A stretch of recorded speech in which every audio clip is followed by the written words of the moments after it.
कि यमन के साथ भारत के कोई भी राजनयिक संबंध नहीं है कि निम्फी प्रिया को जिस पीड़ित परिवार की तरफ से माफ़ करने की बात है वो फिलहाल माफ़ी के लिए तैयार नहीं है। तो यमन में मौत की सज़ा टालने का अधिकार सिर्फ पीड़ित परिवार के पास। नमस्कार, भारत एक सोच के सोशल मीडिया प्लेटफॉर्म पे आप सभी लोगों का स्वागत है। मैं हूं अवनीश। यमन में मौत की सज़ा पाई निम्फी प्रिया की मौत पर फिलहाल रोक लगा दी गई। ऐसा उस समय में हुआ है जब भारत और यमन के धर्म गुरुओं के बीच आपसी बातचीत हुई। भारत और यमन के बीच में कोई भी राजनयिक संबंध नहीं है। भारत का वहाँ पे कोई भी दूतावास नहीं है। ऐसा कहा जाता है कि यमन में 2015 से जब से गृह युद्ध शुरू हुआ तब से लेकर अब तक भारत और यमन के बीच में किसी भी तरीके के कोई भी राजनयिक संबंध नहीं है, जिसके कारण ये समस्या हो रही थी कि आखिर में निम्फी प्रिया की मौत की सजा पर किस तरीके से बात की जाए कि वहाँ की सजा, वहाँ की सरकार इसे रोक दे। अगर बात यमन की जाए तो यमन एक मुस्लिम देश है। यहाँ की कानून व्यवस्था शरीयत के तहत चलती है, जिसके कारण वहाँ पर सारे भी नियम कानून जो हैं वो शरीयत के मुताबिक चलेंगे। अब सवाल उठता है कि आखिर में निम्फी प्रिया को मौत की सजा क्यों हुई। तो ऐसा बताया जाता है कि निम्फी प्रिया 2017 से यमन की जेल में बंद हैं। उनके ऊपर एक आरोप लगा है जिसमें कहा गया है कि उन्होंने अपने सहयोगी तलाल अब्दो महती की हत्या कर दी है। तलाल अब्दो महती ये वही शख्स है जिसके साथ निम्फी प्रिया वहाँ के एक हॉस्पिटल में नर्स का काम करती। तलाल अब्दो महती ने उनके साथ एक अच्छे संबंध नहीं रहे, वह उनकी प्रताड़ना करता था, जिससे ऊब कर निम्फी प्रिया ने उसकी हत्या कर दी। हत्या करने के दौरान उसने जो प्रक्रिया अपनाई वो भी एक खतरनाक प्रक्रिया थी।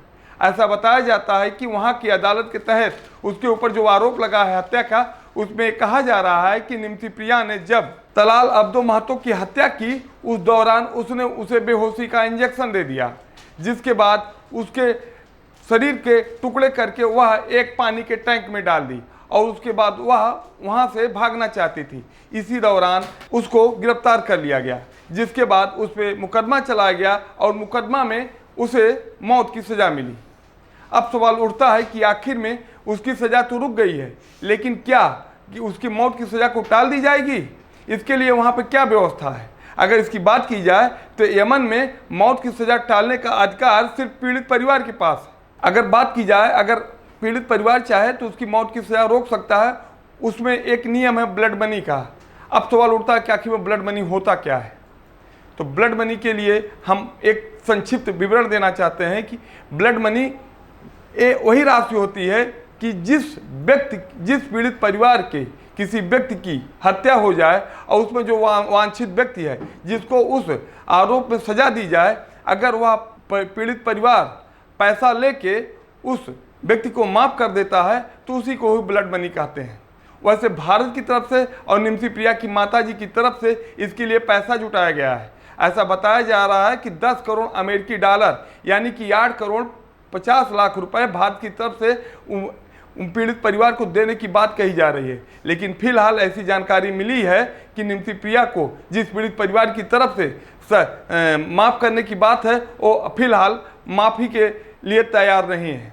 अब ऐसा कहा जा रहा है कि आखिर में ये मामला कब तक चलेगा।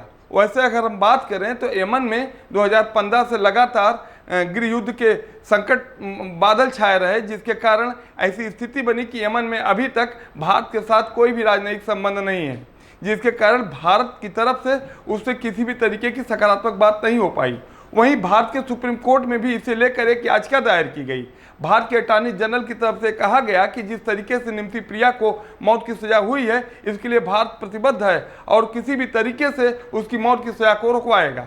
अब देखना है दिलचस्प होगा कि अगर भारत इस कड़ी में निम्फी प्रिया की मौत की सजा को रुकवा लेता है तो भारत की एक बहुत बड़ी कूटनीतिक जीत होगी वैश्विक स्तर पे। अगर बात किया जाए वह इसलिए भी बहुत बड़ी मायने रखेगी क्योंकि यमन के साथ भारत के कोई भी राजनयिक संबंध नहीं है। अगर इसके बाद भी निम्फी प्रिया की मौत की सजा रुक जाती है तो भारत के लिए बहुत बड़ी जीत मानी जाएगी। अभी के लिए बस इतना ही। ऐसे ही और भी खबरों के लिए आप बने रहिए हमारे साथ। नमस्कार।